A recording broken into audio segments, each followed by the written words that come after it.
Hi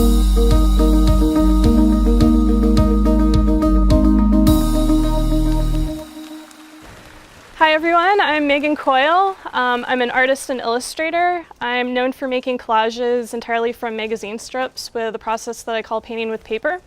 And during the day, I'm actually a web developer at Atlantic Media. And what actually got me started with web development was my artist website. Back when I was in college, I had a project to create a portfolio website. And through that project, I taught myself CSS, HTML, and JavaScript. And in the beginning, it was pretty rough, but I was pretty proud of it that I figured out how to piece everything together and get it working. And over the years, it's kind of evolved as I've gradually learned more about web design and development, as well as marketing. And so I thought it'd be kind of fun to share some very embarrassing screenshots of my site as it's changed, and kind of point out like the lessons learned along the way when it comes to web design development, as well as marketing. So, to get started, can everyone see that, or should I zoom in a little bit? Yeah, so this was the first version of my site. It looks like it was made in the 90s, even though it wasn't. And there's many things wrong with this site, but at that point in time, what was great about it was I actually had my own presence as an artist. And I had complete control over my site. I was able to make updates. I didn't have to wait on someone else to do those updates for me. I had information with my artist statement and resume, as well as galleries with like the lightbox effect for samples of my work. However, there's a lot going on here that's not working. There's some awkward space going on, white space around the main image. This was the home page. And the content didn't really change that often. It was pretty much just a picture and some text that didn't really update. The header and the navigation were all images, which is not very user-friendly. Since I'm a collage artist, I felt like at the time I needed to kind of make my website look like a collage. So I cut out lettering from magazines and pieced them together, and then took pictures of these like collaged elements. And then I was excited about the hover effect. So when you would actually hover over these navigational links, you would see kind of a crumpled up piece of paper. The background is actually one of my collages, but really distorted using Photoshop excessively. So yeah, that's how it started off. And then gradually I became interested in learning a lot more about design, so I could actually piece together a website that looked better. I took night classes in graphic design, and I created a logo for myself. So for the next version, when it shows up, okay. One of the big mistakes here was the logo is enormous. I was so proud of it because I had designed a logo. I was like, here, everyone should see this. So the header is very large, but there were a lot of things that I was doing that are a lot better, a vast improvement on the previous version. The previous version, of course, wasn't responsive. This one wasn't responsive either. However, you can clearly get a sense of my style with this collage of various collages that I've done. There's a couple of call to action links, which were really helpful to make it easy for users to know how to join my mailing list and buy art. I have a little brief bio here in the corner, so immediately you know what I do. And I also had news updates on the right-hand side there. However, like there weren't any images there where the news is, so for the most part, the homepage still stayed a little static. The layout is a lot cleaner, and even though the navigation looks like I'm using text, I was still using images because I wanted to reuse that font, and I also, when you'd hover over those navigational links, I was still using these magazine pieced together lettering that I had going on. So I was very obsessed with that being kind of worked into the overall layout. So there are definitely some trade-offs with, I definitely like cleaned up the design quite a bit. And what I noticed was I started blogging when I came to this version of this site. And I was using an external website in order to do my blogging.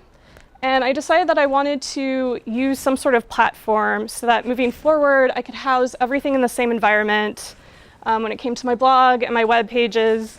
So I looked into different platforms that I could use, and I decided that WordPress made the most sense, simply because it's known for blogging. So I started looking into how to use that. So the next version of my website, the design I kind of feel like takes a step back as I was trying to learn PHP and piecing together things on my own.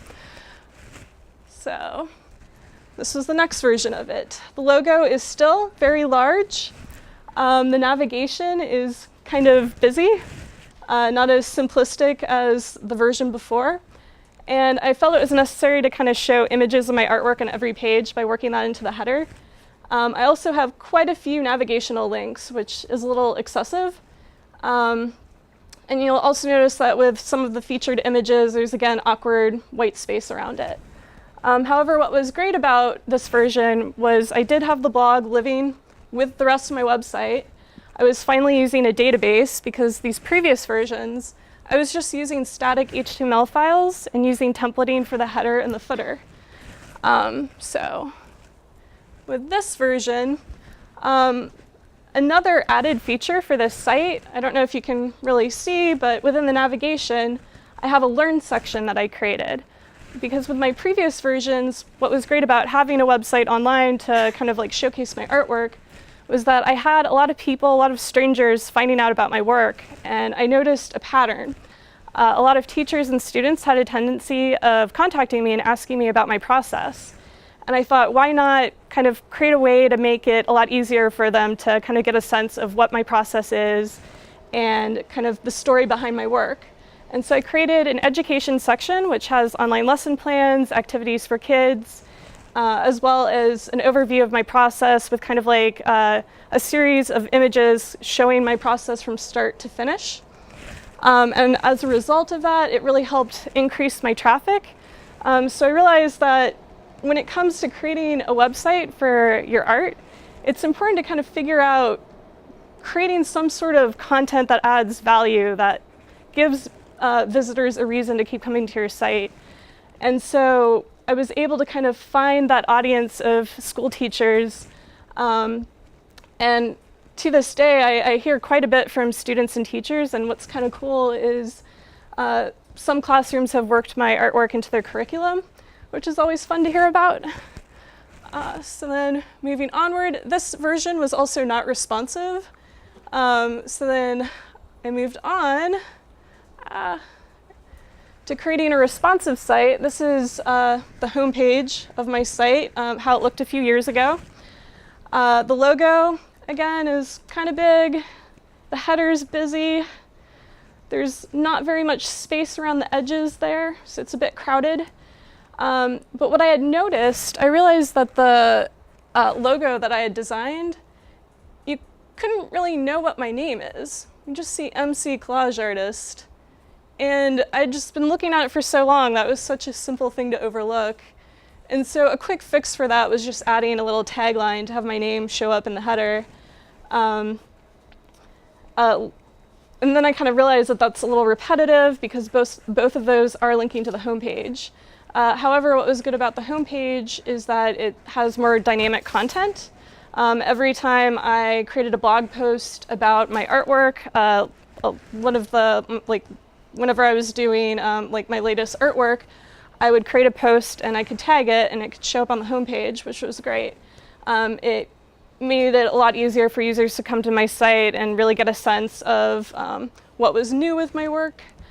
However, the design definitely seems a little too crowded. So moving forward, after creating a site that was finally responsive, having more dynamic content, I decided I really needed to clean things up a bit. So that moves us to the current version of my site. I also decided to redesign my logo. So you'll notice that in the corner there, I have my name in the logo. That way I was able to consolidate that tagline and the logo, so it's no longer a super crowded header. This is the homepage, so immediately when you go to the homepage, there's a background image that really gives you a sense of all the detail in my artwork. The background image also can change, so I have like rotating images there. So immediately it's a very simplistic experience for the user. They're not being bombarded with all these images.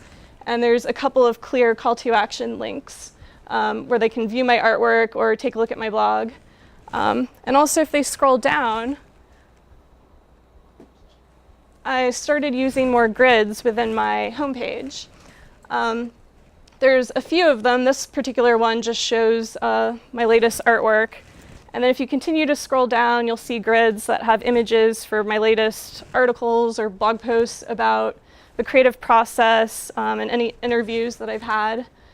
And so I've started exploring kind of creating more content for creatives on my site as I build it out more.